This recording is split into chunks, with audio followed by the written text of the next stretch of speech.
30 jours exactement. C'était toujours 30 jours.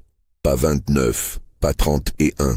30 jours précisément après avoir partagé le lit de Dame Marguerite de Villemont, les hommes mouraient. Tous, sans exception. Avant de découvrir ce qui se cachait vraiment derrière cette malédiction apparente, abonnez-vous à la chaîne et dites-moi dans les commentaires de quelle ville vous nous écoutez. Cette histoire, tirée des archives les plus sombres de la noblesse française du XVIe siècle, va vous glacer le sang. L'année 1562 marquait un tournant sanglant dans l'histoire de France. Les guerres de religion déchiraient le royaume, opposant catholiques et huguenots dans une spirale de violence qui n'épargnait personne. Le massacre de Wassy venait de déclencher la première guerre civile religieuse, et partout dans le pays, les familles se divisaient selon leurs convictions confessionnelles. C'est dans ce contexte troublé que s'élevait le château de Villemont, une imposante forteresse de pierre grise perchée sur les collines du Berry, à quelques lieues au sud de Bourges. La région, traditionnellement paisible, commençait à ressentir les premiers soubresauts des troubles qui agitaient le royaume. Les routes n'étaient plus sûres et les marchands ne voyageaient plus qu'en convois armés. Le domaine des Villemont s'étendait sur des milliers d'hectares de terres fertiles, de forêts denses où résonnaient encore les corps de chasse, et de villages prospères dont les habitants vivaient sous la protection de leurs seigneurs depuis des générations.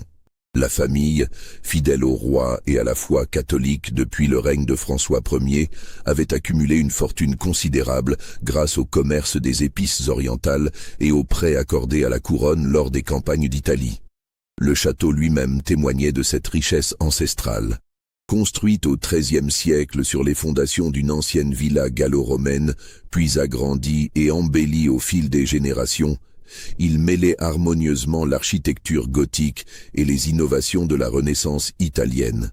Ses tours élancées se dressaient vers le ciel comme des doigts accusateurs, couronnés de toitures d'ardoise qui brillaient sous la lumière changeante du Berry. Les murailles épaisses, percées de fenêtres à meneaux finement ouvragés, filtraient la lumière en créant des jeux d'ombre perpétuels dans les vastes salles voûtées.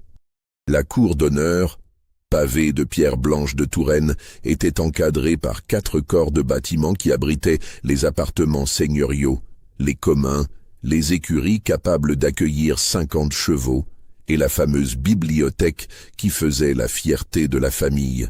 Cette dernière, installée dans l'aile ouest du château, contenait plus de 3000 ouvrages reliés de cuir, une collection impressionnante qui incluait des manuscrits rares rapportés de Constantinople, des traités de philosophie grecque, des œuvres d'astronomie arabe, et même quelques textes alchimiques que l'Église regardait d'un œil méfiant. Les jardins à la française, dessinés par un disciple de Philibert Delorme, s'étendaient en terrasses parfaitement géométriques sur plus de 10 hectares. Des allées de buis taillés dessinaient des motifs complexes, ponctués de fontaines de marbre italien et de bosquets taillés avec une précision mathématique qui révélait l'influence des jardins de Fontainebleau. Mais c'était le jardin secret de Marguerite, situé derrière la tour est, qui intriguait le plus les visiteurs. Clos de hauts murs de pierre couverts de lierre, il n'était accessible que par une petite porte de chêne cloutée dont elle seule possédait la clé d'argent ciselée. Mais c'était surtout Marguerite de Villemont qui attirait tous les regards et alimentait toutes les conversations dans les salons de la région. À 28 ans, elle incarnait tout ce que la noblesse française avait de plus raffiné et de plus mystérieux. Grande et élancée, avec cette grâce naturelle que seules possèdent les femmes nées dans la soie et la pourpre, elle se mouvait comme une apparition divine dans les couloirs de son château.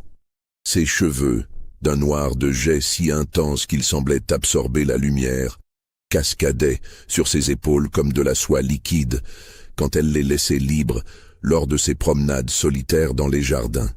Mais c'étaient surtout ses yeux qui marquaient ceux qui la rencontraient, d'un vert émeraude si rare et si profond qu'il semblait percer l'âme de quiconque osait les regarder.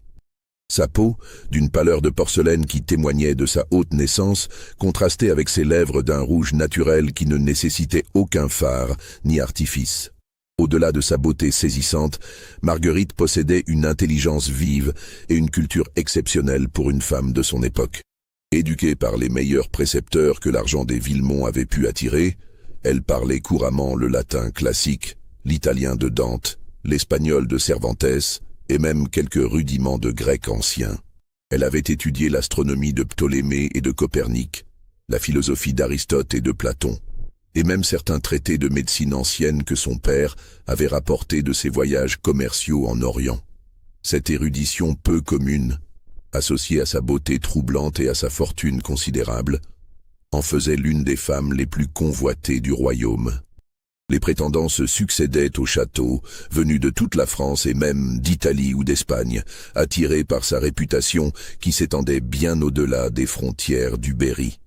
Dans ce jardin secret qui faisait tant parler, Marguerite cultivait des plantes étranges, rapportées des 4 coins du monde par les marchands qui fréquentaient la famille. On y trouvait des roses de Damas aux parfums entêtants, des jasmins de Perse qui embaumaient les nuits d'été, des herbes médicinales venues d'Afrique du Nord, et même quelques espèces mystérieuses que les marins rapportaient des terres nouvellement découvertes au-delà des océans. Tout avait commencé par un mariage qui ne devait jamais avoir lieu, une union qui aurait dû sceller l'alliance de 2 des plus puissantes familles du Berry. En 1558, Marguerite avait été fiancée à Henri de Montclair, un jeune homme de 26 ans, issu d'une famille de bonne noblesse, dont les terres jouxtaient celles des Villemont depuis plus de 2 siècles. Henri était tout ce qu'une famille pouvait espérer d'un gendre, séduisant sans être fat, cultivé sans être pédant, courageux sans être téméraire. Grand et bien bâti, avec des cheveux châtains qui bouclaient naturellement et des yeux noisettes où brillait une intelligence vive. Il avait étudié le droit à l'université d'Orléans et les arts militaires auprès des meilleurs maîtres de France. Sa réputation de gentilhomme accompli s'étendait bien au-delà de sa province natale. L'union, arrangée par les familles selon les traditions de l'époque, promettait de créer l'un des domaines les plus puissants et les plus prospères de la région. Les terres des Montclair, riches en vignobles et en moulins, complétaient parfaitement celles des Villemont, spécialisées dans l'élevage et les cultures céréalières. Cette alliance matrimoniale était également une alliance économique qui renforcerait considérablement l'influence des 2 familles à la cour du roi. Les fiançailles avaient été célébrées en grande pompe à la cathédrale de Bourges, en présence de toute la noblesse régionale et de plusieurs représentants de la cour royale. Henri et Marguerite s'étaient montrés parfaitement assortis lors de cette cérémonie, lui resplendissant dans son pourpoint de velours noir brodé d'or, elle éblouissante dans une robe de soie cramoisie qui faisait ressortir l'éclat de ses yeux verts. Les préparatifs du mariage avaient duré des mois entiers, mobilisant les meilleurs artisans de Paris et même de Florence. Les tapissiers du roi avaient confectionné la robe de Marguerite, une merveille de dentelle de Bruges et de perles d'Orient qui avait coûté une fortune. Les cuisines du château préparaient un festin digne de la cour royale, avec des mets venus de toute l'Europe. Huîtres de Normandie, saumon d'Écosse, épices des Indes, vin de Chypre et même quelques raretés sucrées rapportées du Nouveau Monde. Les invitations avaient été envoyées à toute la noblesse de la région, et même certains membres de la famille royale avaient confirmé leur présence. Le duc de Guise en personne devait honorer la cérémonie de sa présence, accompagné de sa suite habituelle de gentilshommes et de dames d'honneur. Mais 27 jours avant la cérémonie qui devait avoir lieu un dimanche de juin 1559, Henri de Montclair fut retrouvé mort dans son lit, dans sa demeure familiale située à une demi-lieue du château de Villemont. C'était un matin radieux de printemps, et les oiseaux chantaient dans les tilleuls de la cour d'honneur quand son valet de chambre, Jean Roussel, pénétra dans ses appartements pour le réveiller selon son habitude. Henri gisait paisiblement dans son lit à baldaquin, les bras le long du corps, le visage serein comme s'il s'était endormi pour l'éternité. Aucun signe de lutte, aucune trace de violence, aucune expression de souffrance sur ses traits réguliers. Il semblait simplement avoir cessé de respirer pendant son sommeil, emporté par un mal mystérieux que personne ne parvenait à identifier. Le docteur Bernard Fournier, Médecin réputé, formé à la faculté de Montpellier et habitué à soigner les plus grandes familles de la région, fut appelé en urgence. Cet homme de science, connu pour sa compétence et sa discrétion, examina minutieusement le corps du défunt pendant plusieurs heures. Il ne put déterminer la cause du décès avec certitude. Le jeune homme ne présentait aucune blessure visible, aucun signe de maladie connue, aucune trace d'empoisonnement apparent. Son cœur a simplement cessé de battre, déclara le docteur Fournier aux familles éplorées, comme si quelque chose avait brisé en lui le mécanisme même de la vie. J'ai vu des hommes mourir de chagrin après la perte d'un être cher, mais jamais un jeune homme en pleine santé et amoureux de sa promise. La nouvelle se répandit comme une traînée de poudre dans toute la région, et même au-delà. Les routes du Berry résonnèrent pendant des jours du galop des messagers portant la sinistre nouvelle aux quatre coins du royaume. On chuchota d'abord que c'était la volonté divine, que Dieu avait rappelé à lui un homme trop pur pour ce monde de violence et de corruption qui déchirait alors la France. Mais les langues les plus acérées, celles des dames de compagnie et des valets, qui savaient tout ce qui se passait dans les châteaux, commencèrent rapidement à établir des liens troublants. Car Henri n'était pas mort exactement 27 jours avant son mariage. Il était mort exactement 30 jours après avoir passé sa première nuit dans le lit de Marguerite. Cette nuit avait eu lieu dans le plus grand secret, loin des regards indiscrets de la domesticité et des chaperons habituels, mais dans l'intimité des appartements privés de Marguerite au château de Villemont. Une nuit que les serviteurs les plus observateurs avaient discrètement rapportée aux familles concernées, car rien n'échappait jamais vraiment aux yeux et aux oreilles de ceux qui vivent dans l'ombre des puissants. Marie Dubois, la femme de chambre de Marguerite, avait confié à sa sœur Anne, lingère chez les Montclair, qu'elle avait vu Henri quitter les appartements de sa maîtresse au petit matin, avec cette expression particulière des hommes qui viennent de découvrir les mystères de l'amour charnel. Une expression de bonheur intense mélangée à une étrange mélancolie, comme s'il venait de goûter à un fruit défendu dont la saveur était si exquise qu'il ne pourrait plus jamais s'en passer. Les mois qui suivirent la mort d'Henri furent marqués par un silence pesant au château de Villemont, un silence qui semblait s'étendre comme un voile de deuil sur tous les habitants du domaine. Marguerite se retira dans ses appartements privés, transformant ses salons autrefois si animés en refuges silencieux où elle ne recevait plus que quelques visites de courtoisie. Elle porta le deuil avec une dignité remarquable qui impressionna tous ceux qui la côtoyaient. Vêtue de noir de la tête aux pieds, selon les strictes règles du protocole nobiliaire, elle assista aux funérailles d'Henri dans la chapelle familiale des Montclair, avec un stoïcisme qui força l'admiration de tous les présents. Pas une larme ne coula sur ses joues de marbre, pas un sanglot ne franchit ses lèvres parfaitement maîtrisées. Elle demeura droite et immobile pendant toute la cérémonie, comme une statue de la douleur sculptée dans l'albâtre le plus pur, ses mains gantées de noir, serrant un mouchoir de dentelle qu'elle ne porta jamais à ses yeux. Même quand le cercueil d'Henri fut descendu dans le caveau familial, elle ne broncha pas, fixant la pierre tombale avec une intensité qui fit frémir plusieurs invités. Mais c'était dans son regard que les observateurs les plus attentifs crurent déceler quelque chose d'inquiétant. Ses yeux verts, d'ordinaire si expressifs et si vivants, semblaient avoir perdu toute émotion humaine.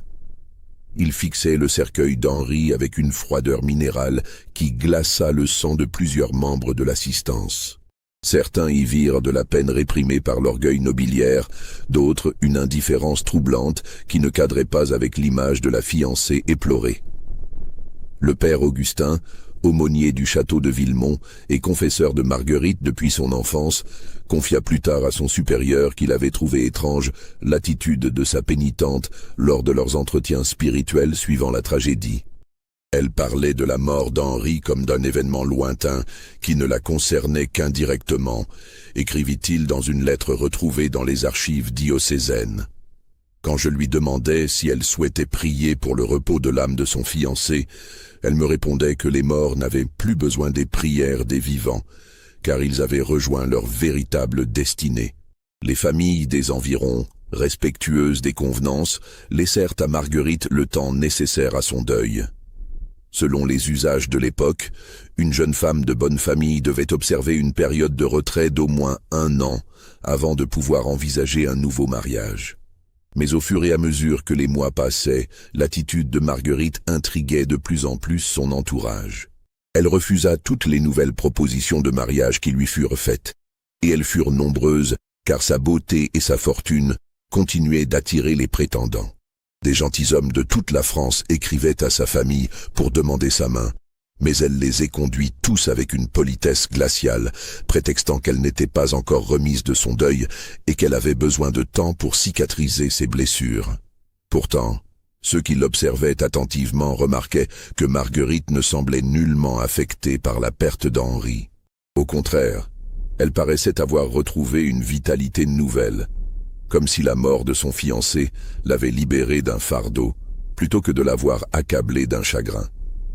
Elle reprit ses longues promenades solitaires dans les jardins du château, ses lectures passionnées dans la bibliothèque familiale et même ses expériences botaniques dans son jardin secret. Au bout d'1 an exactement, les événements prirent une tournure inattendue qui relança toutes les spéculations. Louis de Kérouaille, un gentilhomme breton de 25 ans, arriva au château pour négocier un accord commercial entre sa famille et les Villemont. Les Kérouaille possédaient d'importants comptoirs commerciaux dans les ports de Bretagne et ils cherchaient à développer leurs relations avec l'intérieur du royaume. Louise était l'incarnation même du charme breton, grand et blond, avec des yeux bleus comme l'océan de sa région natale, et ce sourire franc des hommes habitués aux embruns et aux grands espaces. Il possédait cette élégance naturelle des gentilshommes de cour ayant été pages chez le duc de Bretagne avant de prendre la direction des affaires familiales à la mort de son père. Il devait rester 15 jours au château, le temps de finaliser les détails de l'accord commercial qui lierait les deux familles. Mais 15 jours devinrent 1 mois, puis 2.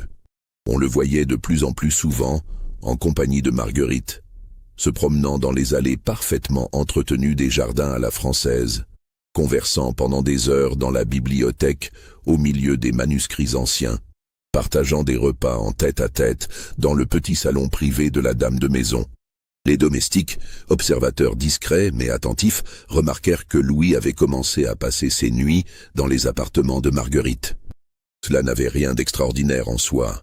Les mœurs de l'époque étaient plus libres qu'on ne le croit généralement, et une veuve de bonne famille pouvait entretenir des relations intimes sans scandaliser outre mesure, pourvu qu'elle le fît avec discrétion et que l'homme en question fût de conditions sociales appropriées.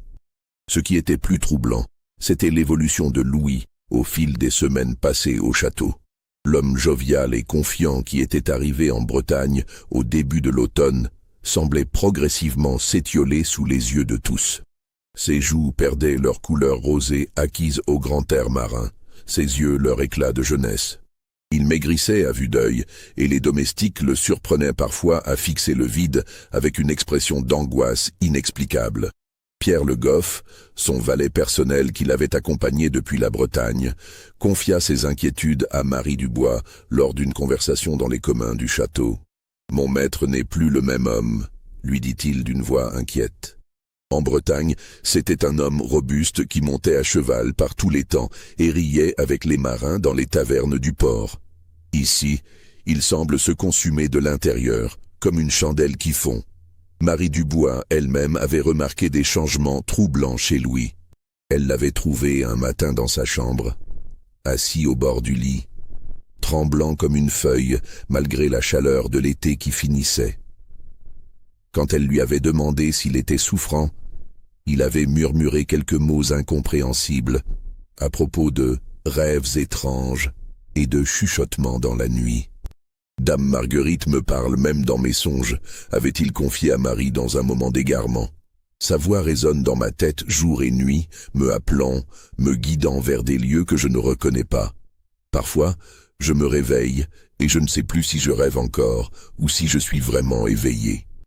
Mais il avait refusé catégoriquement de voir le médecin que Marie lui proposait de faire venir, prétextant que ce n'était qu'une fatigue passagère due au changement de climat et aux négociations commerciales qui s'éternisaient. Le 30e jour, exactement après leur première nuit ensemble, Marie Dubois l'avait compté avec une précision qui la troublait elle-même. Louis de Kéroaille fut retrouvé mort dans les jardins du château. Il gisait au pied de la tour est, celle qui abritait le jardin secret de Marguerite, le corps intact mais sans vie, comme s'il avait simplement décidé de s'allonger là pour contempler les étoiles, et ne s'était jamais relevé. Cette fois, les murmures se firent plus insistants dans toute la région. 2 hommes, 2 morts suspectes, et toujours cette constante troublante. 30 jours. Exactement 30 jours entre le premier contact intime et le décès.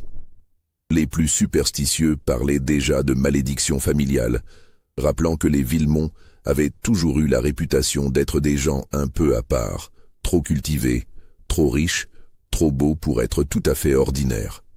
Les plus rationnels cherchaient une explication dans le domaine du naturel, évoquant une maladie héréditaire qui se transmettrait par contact, ou peut-être un poison lent que Marguerite administrerait à ses amants sans qu'ils s'en aperçoivent. Mais aucune de ces théories ne résistait à l'examen, car comment expliquer la précision mathématique du délai de 30 jours ? La mort de Louis de Kéroaille marqua un tournant décisif dans la perception que la société locale avait de Marguerite de Villemont.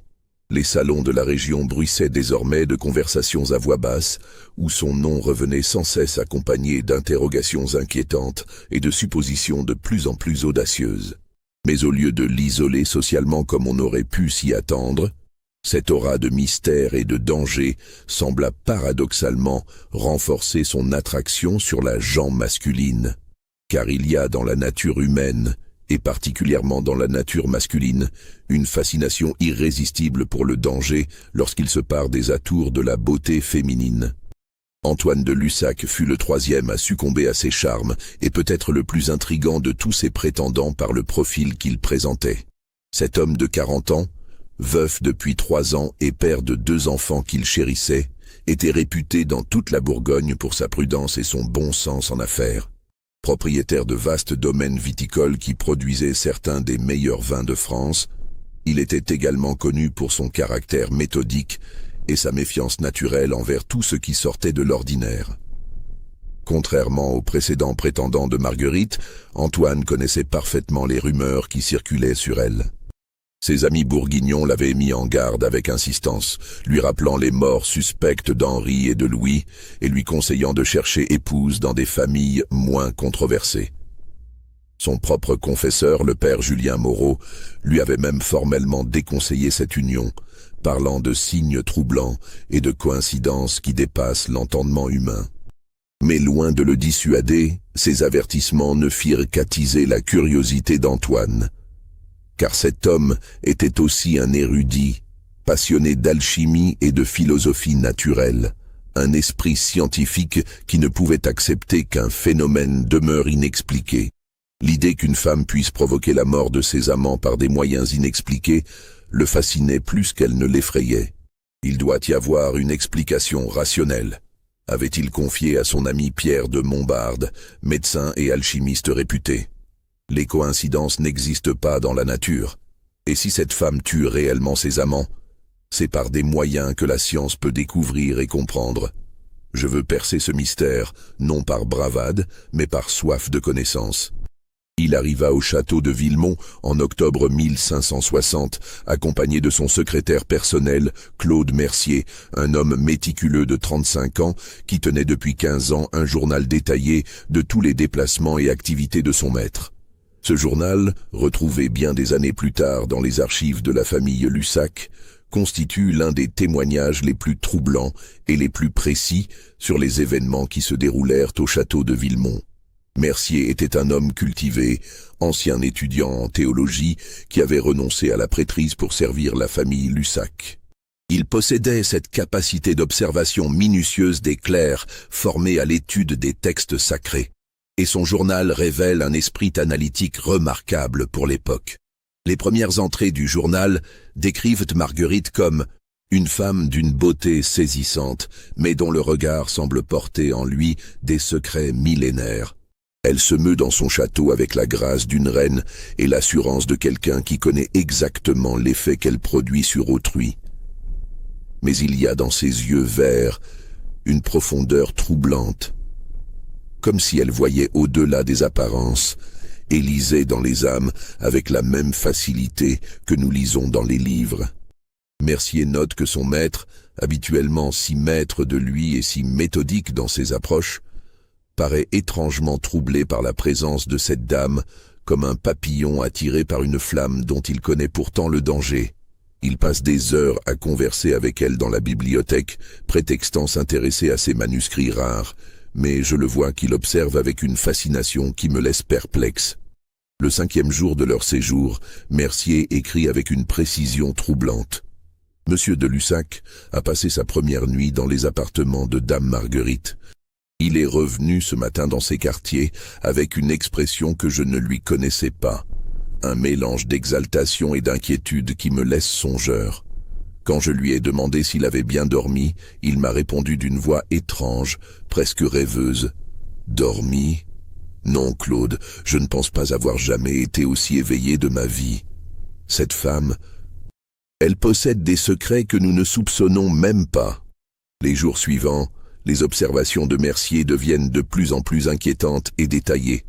Antoine commence à manifester des signes de fatigue extrême, malgré ses nuits passées avec Marguerite, qui devraient logiquement lui apporter repos et satisfaction. Il perd progressivement l'appétit, néglige ses affaires commerciales pourtant urgentes, et passe des heures à fixer par la fenêtre les jardins du château avec une expression absente qui inquiète son fidèle secrétaire. Mon maître refuse désormais de quitter le château, bien que nos affaires soient depuis longtemps réglées et que ces vignobles bourguignons réclament sa présence pour les vendanges, écrit Mercier le 15e jour. Il prétend vouloir étudier les manuscrits anciens de la bibliothèque des Villemont, mais je le surprends souvent immobile dans sa chambre, le regard perdu dans le vague, murmurant des mots que je n'arrive pas à saisir. Ses mains tremblent parfois sans raison apparente, et il sursaute au moindre bruit comme un homme perpétuellement aux aguets. Plus troublant encore, Mercier remarque que les autres habitants du château semblent progressivement éviter Antoine.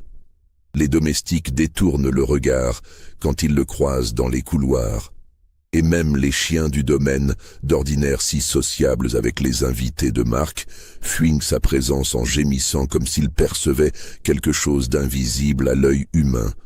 Il se passe quelque chose d'inexplicable dans ce château, note Mercier avec une inquiétude grandissante. Les serviteurs parlent à voix basse dans les couloirs et se taisent dès qu'ils m'aperçoivent. Marie Dubois, la femme de chambre de Dame Marguerite, évite soigneusement mon regard quand nous nous croisons, comme si elle portait le poids d'un secret trop lourd pour elle.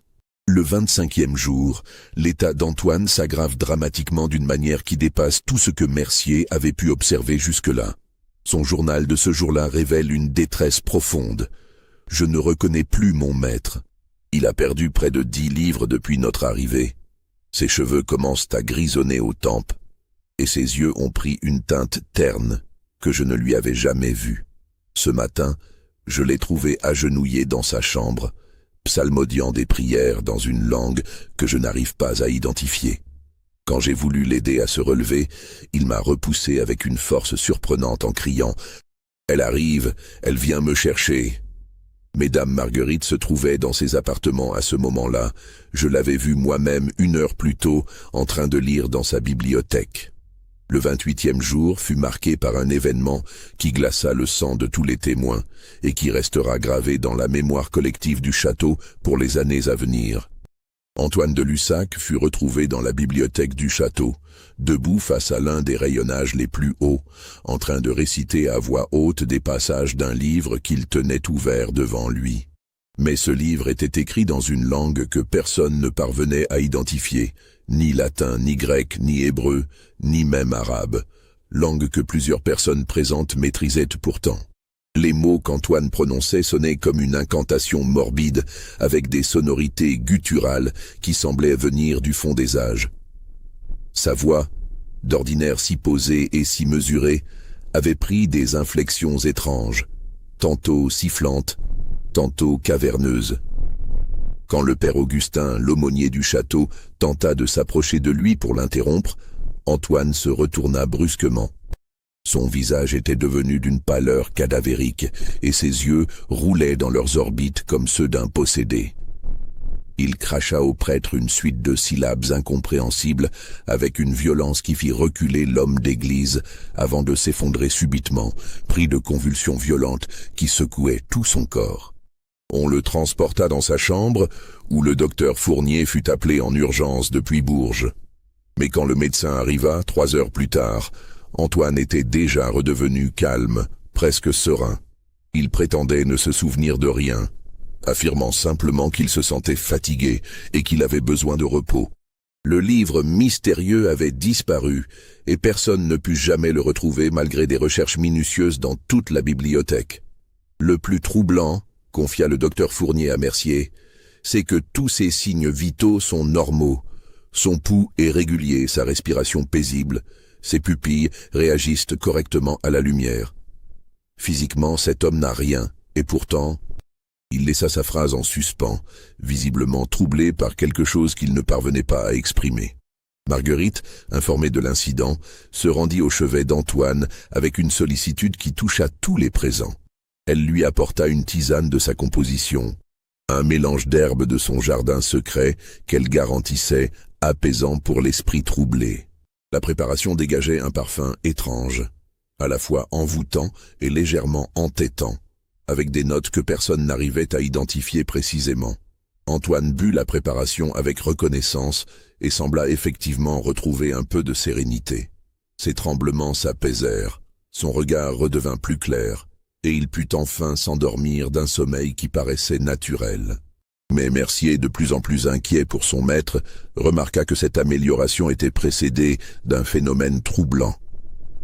Quelques minutes après avoir bu la tisane, Antoine fixait Marguerite avec une expression d'adoration absolue, comme un fidèle contemplant une apparition divine. Cette nuit-là, profitant de l'absence de Marguerite partie rendre visite à une famille voisine, Mercier décida de mener sa propre enquête discrète. Il avait réussi à se procurer une copie de la clé du jardin secret grâce à la complicité de Jean-Baptiste Leclerc, le serrurier du village voisin. Un homme discret qui avait accepté contre une forte somme de reproduire la clé d'argent ciselée. Ce qu'il découvrit dans ce jardin clos dépassa tout ce qu'il avait pu imaginer dans ses hypothèses les plus audacieuses. Entre les plantes communes, romarin, lavande, menthe, thym, poussaient des espèces qu'il ne connaissait pas et que personne dans la région n'avait jamais vues. Certaines avaient des feuilles étrangement colorées, tirant vers le violet ou le noir, tandis que d'autres portaient des fleurs d'aspect inquiétant, aux pétales charnus et aux pistils surdimensionnés qui semblaient presque palpiter dans la brise nocturne. Quelques-unes de ces plantes semblaient presque phosphorescentes dans la pénombre, dégageant une lueur verdâtre qui rappelait étrangement la couleur des yeux de Marguerite. D'autres exhalaient des parfums si entêtants qu'ils donnaient le vertige après quelques inspirations, créant une sensation d'euphorie mélangée à une angoisse sourde. Au centre du jardin se dressait une petite construction de pierre noire, une sorte d'atelier ou de laboratoire que Mercier n'avait jamais remarqué depuis les fenêtres du château.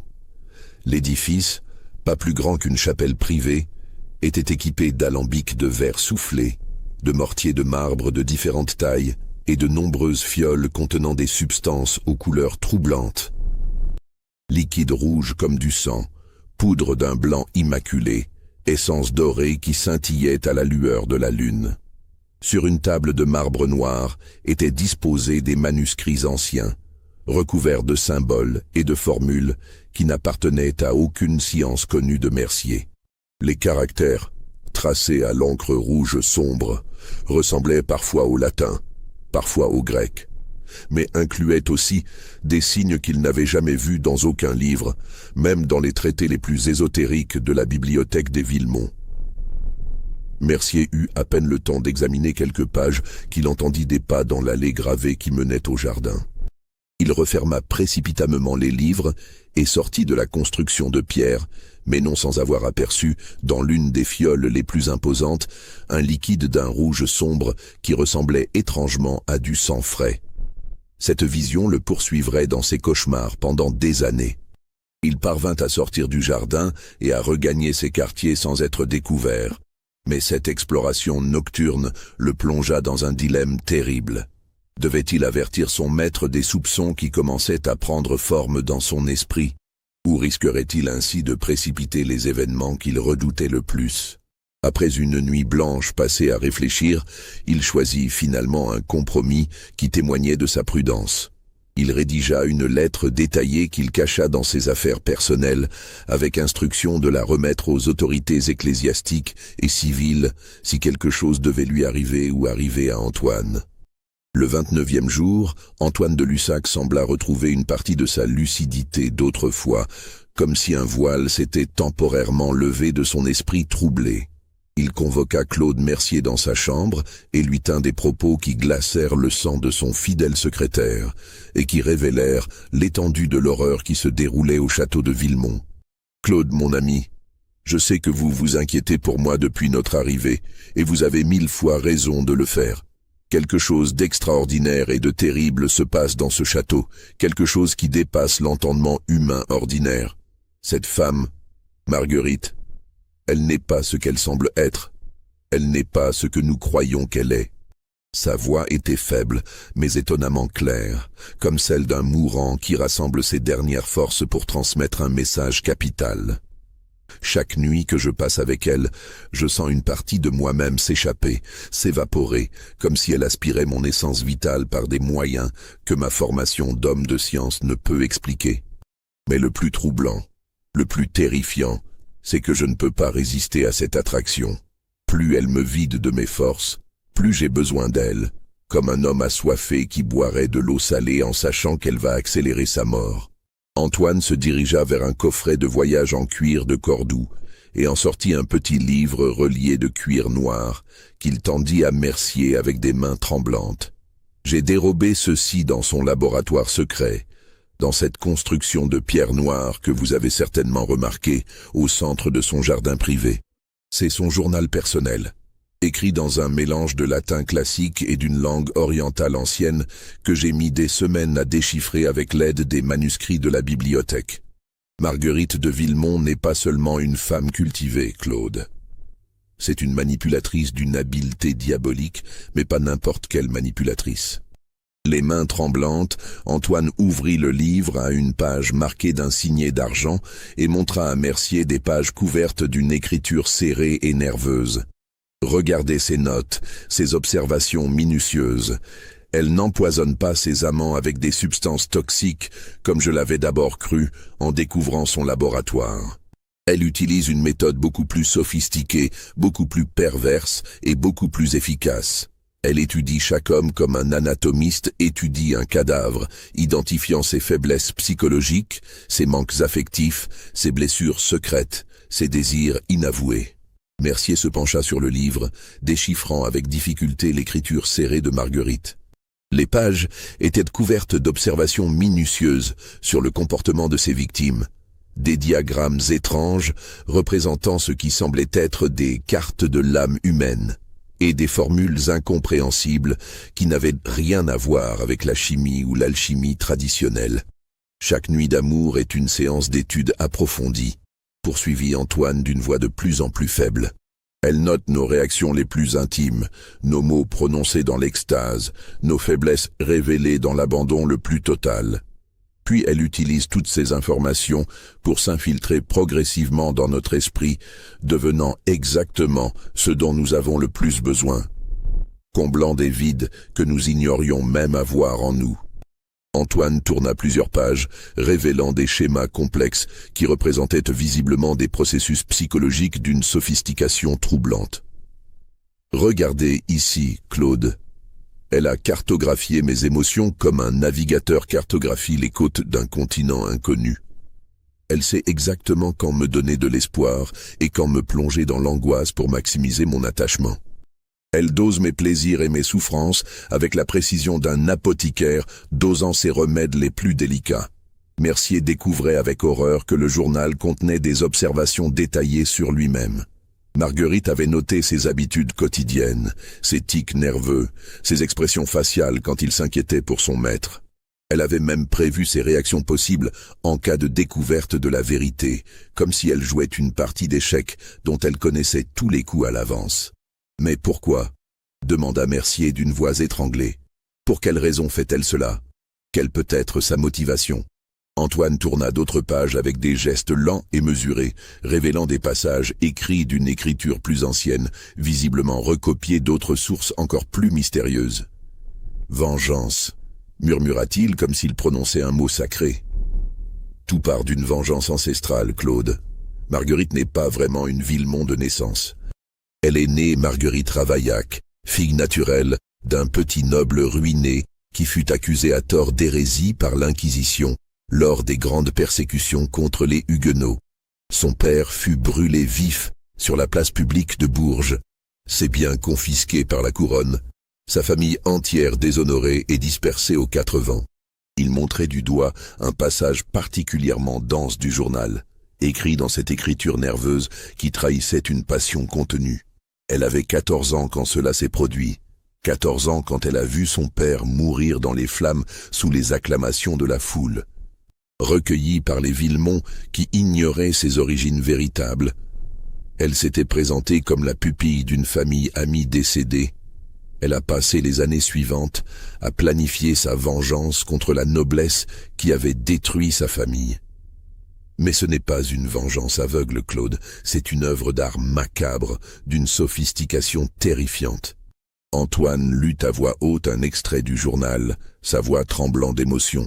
Chaque homme que je choisis porte en lui une part de la culpabilité collective de sa classe sociale. Henri de Montclair. Son grand-père était l'un des juges ecclésiastiques qui avaient condamné mon père sur de faux témoignages. Louis de Kérouaille.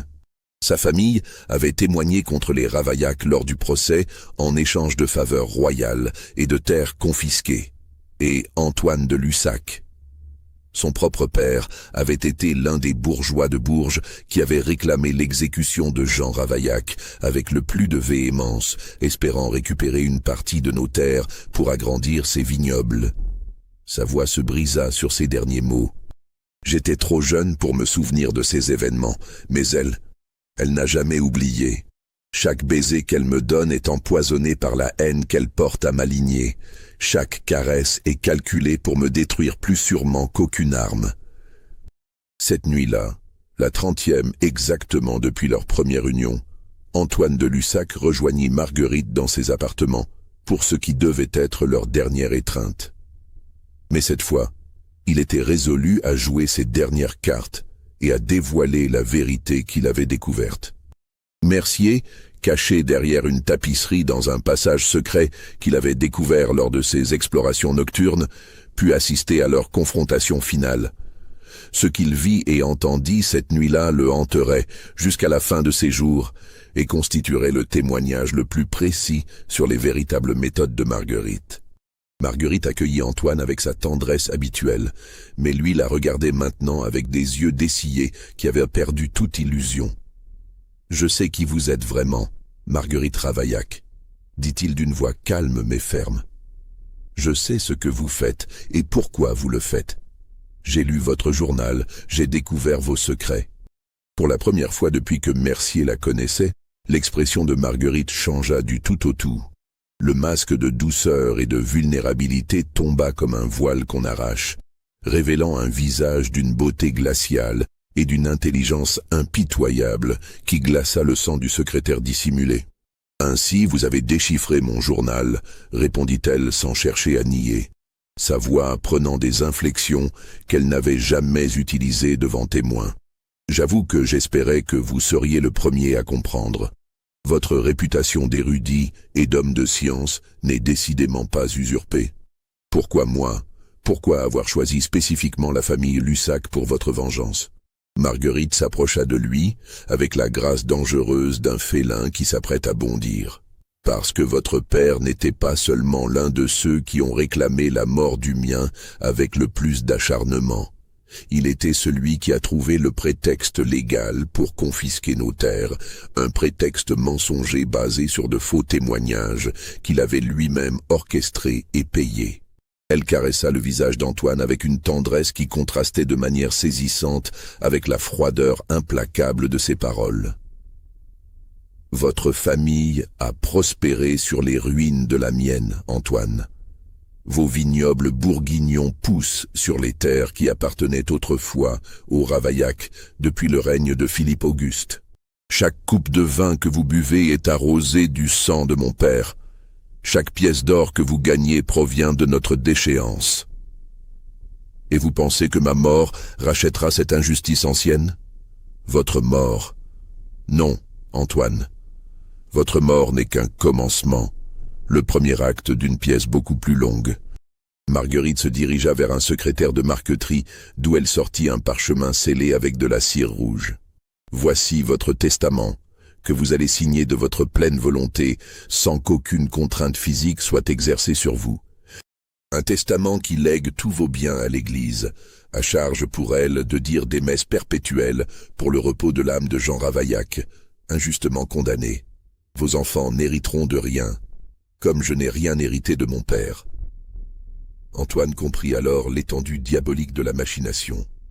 Marguerite ne se contentait pas de tuer ses victimes pour assouvir sa soif de vengeance.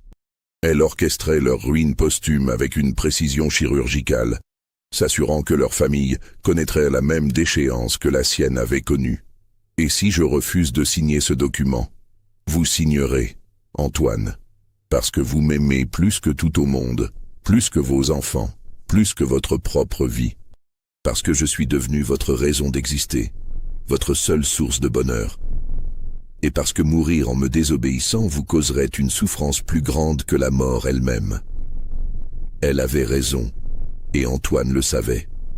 Malgré sa connaissance de la vérité, malgré sa haine rationnelle pour cette femme qu'il avait manipulée avec un art consommé, il sentait qu'il ne pouvait lui résister. L'emprise psychologique était trop forte, la dépendance trop profonde, le lien créé trop puissant pour être brisé par la simple volonté. Il signa le testament d'une main tremblante mais ferme. Alors Marguerite fit quelque chose que Mercier n'oublierait jamais. Elle prit Antoine dans ses bras avec une tendresse apparemment sincère et lui murmura à l'oreille « Maintenant, mon amour, vous pouvez partir en paix. Votre dette familiale est payée et votre âme peut enfin trouver le repos. » Et sous les yeux horrifiés de Mercier, Antoine de Lussac sourit, ferma les yeux et cessa de respirer. Son visage gardait une expression de sérénité parfaite, comme s'il venait de recevoir l'absolution de tous ses péchés. Claude Mercier quitta le château de Villemont le jour même, fuyant comme un homme poursuivi par les démons de l'enfer.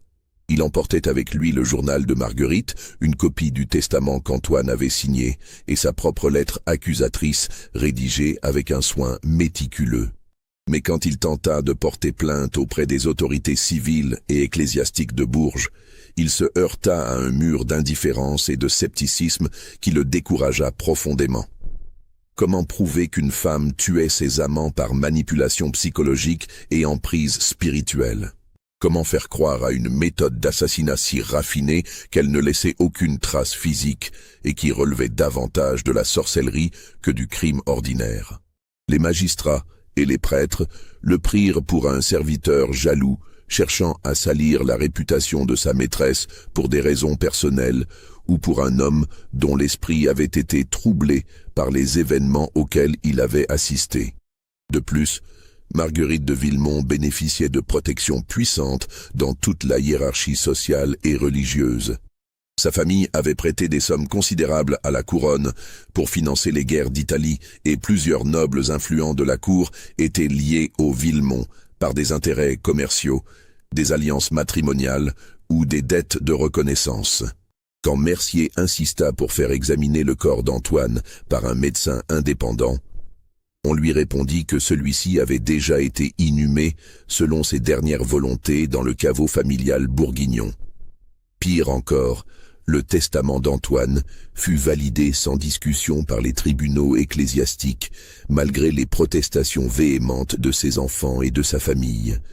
Les terres et les vignobles des Lussac furent vendus aux enchères, et les fonds récoltés servirent effectivement à financer la construction d'une chapelle dédiée à la mémoire de Jean Ravaillac, officiellement qualifié de « martyr innocent de la justice humaine » dans l'inscription gravée au-dessus de l'autel. Les enfants d'Antoine, âgés de 12 et 14 ans, se retrouvèrent dépossédés de leur héritage et contraints de chercher refuge chez des parents éloignés qui les accueillirent avec réticence. La famille Lussac, autrefois prospère et respectée, sombra dans l'obscurité et la pauvreté, exactement comme l'avait planifié Marguerite dans sa vengeance méthodique. Mercier tenta alors une approche différente, espérant réussir par la prévention là où il avait échoué par l'accusation. Il écrivit à toutes les familles nobles de la région, et même au-delà, les avertissant du danger mortel que représentait Dame Marguerite. Ces lettres, rédigées avec un soin extrême, détaillaient les circonstances des 3 morts suspectes et l'étrange constante des 30 jours qui les reliaient. Mais ces lettres eurent un effet exactement inverse à celui escompté par le malheureux secrétaire. Au lieu de décourager les prétendants, elles ne firent qu'attiser leur curiosité morbide et leur désir masculin de défier l'impossible. Car c'était là le génie diabolique de Marguerite. Elle avait compris intuitivement que rien n'attire plus un homme que le danger mortel lorsqu'il se pare des atours de la beauté féminine et du mystère. En laissant filtrer juste assez de rumeurs pour créer sa légende, sans révéler ses véritables méthodes, elle s'assurait un renouvellement constant de victimes qui venaient d'elles-mêmes se jeter dans ses filets. Chaque nouvelle mort ne faisait qu'ajouter à son aura de femme fatale, attirant toujours plus d'hommes convaincus qu'ils seraient différents, qu'ils sauraient résister là où les autres avaient succombé. Au cours des années suivantes, 7 autres hommes trouvèrent la mort dans des circonstances identiques après avoir séjourné au château de Villemont. Toujours le même schéma implacable. Séduction progressive, manipulation psychologique savante, testament modifié sous emprise spirituelle et mort au bout d'exactement 30 jours. Chaque fois, les familles des victimes tentèrent d'obtenir justice et chaque fois, elles se heurtèrent au même mur de silence, de complicité et de protection qui entourait la mystérieuse dame du château. Mercier découvrit progressivement que Marguerite avait développé son système au point d'en faire une véritable industrie de la vengeance familiale. Elle ne choisissait plus ses victimes au hasard de leur charme ou de leur richesse, mais établissait des listes détaillées des familles à punir, remontant parfois sur plusieurs générations pour identifier les descendants de ceux qui avaient participé, de près ou de loin, à la destruction des Ravaillac. Chaque mort était accompagnée d'une ruine financière soigneusement orchestrée, selon un plan préétabli. Les testaments modifiés redistribuaient les fortunes selon une logique implacable, appauvrissant systématiquement les lignées coupables, tout en enrichissant des œuvres charitables qui étaient, en réalité, contrôlées secrètement par Marguerite ou ses complices. En 1565, Mercier fit une découverte qui le glaça d'horreur et remit en question tout ce qu'il croyait savoir sur les motivations de Marguerite. En fouillant dans les archives municipales de Bourges, guidé par un archiviste compatissant, il trouva trace d'un document officiel attestant que Jean Ravaillac, le père de Marguerite, n'était pas mort sur le bûcher comme le prétendait la légende familiale que la jeune femme avait soigneusement entretenue. Le véritable Jean Ravaillac avait en effet été arrêté pour suspicion d'hérésie en 1544, mais il avait rapidement abjuré ses erreurs supposées et été libéré après seulement quelques mois de prison dans des conditions relativement clémentes. Il était mort de maladie 3 ans plus tard, dans son lit, réconcilié avec l'Église et ayant même légué une partie de ses biens restants pour des œuvres pieuses. Sa fille Marguerite avait donc construit toute sa vengeance sur un mensonge, transformant la mort naturelle de son père en martyr imaginaire. Cette révélation plongea Mercier dans un abîme de perplexité et d'horreur. Si Marguerite connaissait la vérité sur la mort de son père, et comment aurait-elle pu l'ignorer, elle qui avait accès à tous les documents familiaux? Alors, toute sa quête de vengeance n'était qu'un prétexte élaboré pour assouvir des instincts meurtriers qu'elle portait en elle depuis l'enfance. Mais quand il tenta de révéler cette vérité capitale aux autorités, Personne ne voulut l'écouter. Marguerite avait soigneusement construit sa légende de fille vengeresse, et la société préférait croire à l'histoire romantique et tragique de la noble demoiselle vengeant l'honneur de son père martyr, plutôt qu'à la réalité sordide d'une meurtrière manipulatrice qui tuait pour le plaisir du pouvoir absolu sur autrui. En 1568, les guerres de religion atteignirent enfin le Berry avec une violence qui surprit même les observateurs les plus pessimistes. Les troupes huguenotes de l'amiral de Coligny, renforcées par des mercenaires allemands, assiégèrent plusieurs châteaux de la région dans le cadre de leur campagne pour contrôler la route de Bourges à Orléans. Le château de Villemont, symbole de la puissance catholique locale, ne fut pas épargné par cette vague de destruction. Après 3 jours de siège intense et de bombardements à la Coulevrine, les murs de la forteresse furent percés et les troupes protestantes pénétrèrent dans la cour d'honneur. Mais quand les soldats explorèrent les appartements seigneuriaux, ils ne trouvèrent que des domestiques terrorisés et des pièces vides de leurs occupants principaux. Marguerite de Villemont avait disparu sans laisser de traces, emportant avec elle ses secrets, ses manuscrits, et surtout l'héritage le plus sombre qu'elle laissait derrière elle, la transmission de son savoir maudit à une héritière soigneusement préparée. Mercier découvrit en effet, grâce aux témoignages des derniers domestiques restés au château, que quelques mois avant la guerre, Marguerite avait accueilli dans ses appartements une jeune orpheline de 16 ans nommée Catherine Duval. Cette fille, dont les parents avaient été massacrés lors d'un raid de brigands dans les environs de Châteauroux, avait été présentée aux visiteurs comme une parente éloignée venue chercher protection et éducation. Mais en réalité, Catherine était l'élève que Marguerite formait depuis des années avec un soin méticuleux. Choisie pour sa beauté naissante, son intelligence exceptionnelle et surtout pour la rage sourde qu'elle nourrissait contre la société qui avait laissé mourir sa famille, elle avait appris auprès de sa maîtresse l'art terrifiant de lire les âmes et de manipuler les émotions humaines. Les derniers témoins du château racontèrent que Catherine et Marguerite passaient leur journée enfermées dans la bibliothèque, étudiant d'anciens manuscrits et pratiquant ce qu'elles appelaient entre elles l'art de la séduction spirituelle. Les domestiques les entendaient parfois répéter des dialogues entiers, comme des actrices répétant une pièce de théâtre, s'exerçant à moduler leur voix pour obtenir différents effets psychologiques sur leurs interlocuteurs. Marie Dubois, interrogée par Mercier avant de quitter définitivement la région, révéla des détails troublants sur cette formation diabolique. Mademoiselle Catherine apprenait à imiter parfaitement les gestes et les expressions de Dame Marguerite. Elle étudiait aussi des livres étranges remplis de dessins qui représentaient des visages humains avec des annotations sur les émotions. Dame Marguerite lui enseignait comment reconnaître les faiblesses d'un homme rien qu'en observant la façon dont il respirait ou dont ses yeux bougeaient. Plus troublant encore, Catherine suivait un régime alimentaire particulier composé d'herbes et de préparation du jardin secret. Ce régime, expliquait Marguerite, était destiné à purifier son esprit et à aiguiser ses perceptions naturelles. Les effets étaient visibles. La jeune fille développait une aura de mystère et une présence magnétique qui rappelait étrangement celle de sa maîtresse. Quand Marguerite disparut lors du siège, Catherine s'évanouit également dans la nature, comme si elle n'avait jamais existé. Mais quelques mois plus tard, une mystérieuse Dame Catherine fit son apparition dans les salons de la haute bourgeoisie flamande, à Bruges, puis à Anvers. Jeune, belle, cultivée, elle parlait couramment le français, le flamand et l'italien, et semblait posséder une fortune personnelle considérable d'origine inconnue. Cette Dame Catherine reproduisait exactement les méthodes de son mentor, avec une précision qui glaçait le sang de ceux qui connaissaient l'histoire de Marguerite.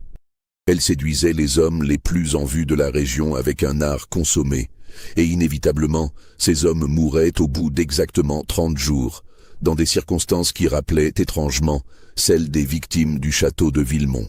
Le même processus de manipulation psychologique, les mêmes testaments modifiés sous emprise spirituelle, la même précision diabolique dans l'orchestration de la mort et de la ruine posthume. Même les témoins décrivaient chez Catherine ce regard vert hypnotique et cette intelligence perverse qui avait fait la réputation de Marguerite.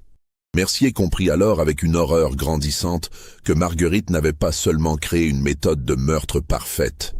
Elle avait fondé une véritable école, une tradition maudite qui se perpétuerait de génération en génération. Chaque gradué de cette école infernale trouverait à son tour une élève à former, transmettant ainsi un savoir diabolique à travers les siècles et créant une lignée secrète de meurtrières. Cette dame Catherine disparut à son tour vers 1620. Mais pas avant d'avoir, elle aussi, trouvé une héritière pour perpétuer la tradition macabre. Les archives européennes commencèrent alors à regorger de mentions troublantes qui semblaient toutes liées à cette lignée maudite, formant un réseau secret qui s'étendait à travers l'Europe. En 1642, une comtesse de Brétigny fit parler d'elle à la cour de Louis XIII avec ses méthodes de séduction qui rappelaient étrangement celles de ses prédécesseuses. En 1695, une madame de Sévigné, sans aucun lien avec l'épistolière célèbre, inquiéta la police de Paris par ses relations avec plusieurs financiers qui moururent dans des circonstances suspectes. En 1715, une baronne de Staël défraya la chronique viennoise en provoquant une série de morts mystérieuses parmi les diplomates européens présents pour les négociations de paix. En 1830, une mademoiselle de Beauharnais, là encore, aucun rapport avec la famille de l'impératrice, sema la terreur dans les salons romantiques de Paris.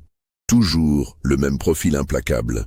Des femmes d'une beauté saisissante et d'une intelligence exceptionnelle qui attiraient les hommes comme des papillons vers la flamme avec leurs yeux verts hypnotiques et leur culture raffinée.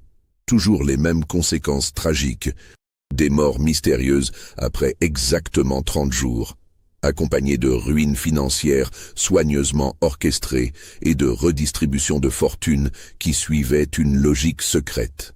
Claude Mercier consacra les 20 dernières années de sa vie à documenter cette lignée maudite avec l'obstination d'un moine copiste. Il mourut en 1592 dans un petit monastère de Normandie où il s'était retiré, laissant derrière lui une œuvre considérable. Plus de 2000 pages manuscrites de notes, de témoignages et d'enquêtes minutieuses sur ce qu'il appelait dans ses écrits la confrérie secrète des veuves noires. Son travail, jugé trop dangereux pour la paix publique, fut confisqué par l'Inquisition et caché dans les archives secrètes du Vatican, où il resta enfoui pendant des siècles. Ce n'est qu'en 1968, lors des grandes réformes du Concile Vatican II, qu'une partie de ces documents fut redécouverte par hasard par un archiviste chargé de faire le tri dans les collections interdites. L'Église préféra alors classer ces révélations comme légendes historiques sans fondement. Mais quelques copies des manuscrits de Mercier circulèrent discrètement dans certains cercles d'érudits spécialisés dans les phénomènes paranormaux. Ces documents alimentèrent pendant des décennies les théories sur l'existence de sociétés secrètes féminines pratiquant des formes avancées de manipulation psychologique. Le dernier témoignage officiellement fiable sur cette lignée remonte à 1938. Dans les archives de la Gestapo, récupérées après la guerre par les services secrets alliés, on trouve mention d'une enquête sur une certaine Frau Margaret von Heisenberg qui fréquentait les cercles intellectuels berlinois et semblait exercer une influence psychologique troublante sur plusieurs officiers supérieurs du Reich. Les rapports de surveillance décrivent une femme d'une trentaine d'années, d'une beauté saisissante, aux yeux verts particulièrement remarquables, qui organisait des salons littéraires où se retrouvaient des personnalités influentes du régime nazi. Plusieurs de ces hommes moururent dans des circonstances mystérieuses après avoir fréquenté assidûment ces réunions, toujours dans un délai d'exactement 30 jours. Mais là encore, l'enquête tourna court de manière suspecte quand le rapport final disparut mystérieusement des archives en même temps que l'officier SS qui l'avait rédigé. On retrouva ce dernier mort dans son bureau à la Wilhelmstrasse, le visage apaisé mais le cœur arrêté, exactement 30 jours après sa première rencontre documentée avec la mystérieuse Frau Margaret. Depuis cette date, Aucune trace officielle n'atteste de la poursuite de cette tradition séculaire. Mais ceux qui savent observer remarquent parfois, dans les colonnes nécrologiques des grands journaux internationaux, des annonces troublantes qui suivent toujours le même schéma. Décédé subitement à l'âge de 45 ans, d'une crise cardiaque inexpliquée, Monsieur X, homme d'affaires prospère et influent, laisse dans le deuil sa compagne Mademoiselle Hick, qu'il avait rencontrée il y a exactement 1 mois lors d'un vernissage parisien. Ces Mademoiselles Lydia ont invariablement les mêmes caractéristiques troublantes. Une beauté saisissante qui frappe tous ceux qui les rencontrent, des yeux verts d'une intensité hypnotique, une culture raffinée qui leur permet de briller dans tous les milieux, et cette intelligence particulière qui semble percer l'âme de quiconque ose les regarder. Elles apparaissent soudainement dans la vie de leurs victimes, disparaissent tout aussi mystérieusement après leur mort, et laissent derrière elles des héritages redistribués selon des modalités qui défient souvent la logique familiale. Cette histoire vous a-t-elle donné des frissons? Pensez-vous que Dame Marguerite ait vraiment existé ou que tout ceci ne soit qu'une légende construite au fil des siècles? Dites-le moi dans les commentaires. Abonnez-vous pour découvrir d'autres mystères historiques qui défient l'explication rationnelle et partagez cette vidéo avec ceux qui aiment les histoires qui font froid dans le dos. Car après tout, qui peut affirmer avec certitude que la lignée de Marguerite de Villemont s'est vraiment éteinte? Qui peut garantir que quelque part, dans un salon parisien, un château de la Loire, ou même dans votre propre ville, une descendante spirituelle de Marguerite Ravaillac ne continue pas aujourd'hui encore à perpétuer cette tradition séculaire de vengeance et de mort psychologique? Et si jamais vous rencontrez une femme qui correspond à cette description, une femme aux yeux verts hypnotiques qui semble vous comprendre mieux que vous ne vous comprenez vous-même, qui comble tous vos manques et répond à tous vos désirs les plus secrets, alors souvenez-vous de cette histoire venue du fond des âges. Souvenez-vous de Henri de Montclerc, de Louis de Kéroaille, d'Antoine de Lussac et de tous les autres. Et surtout, comptez bien les jours qui passent, car le 30e pourrait être le dernier de votre vie.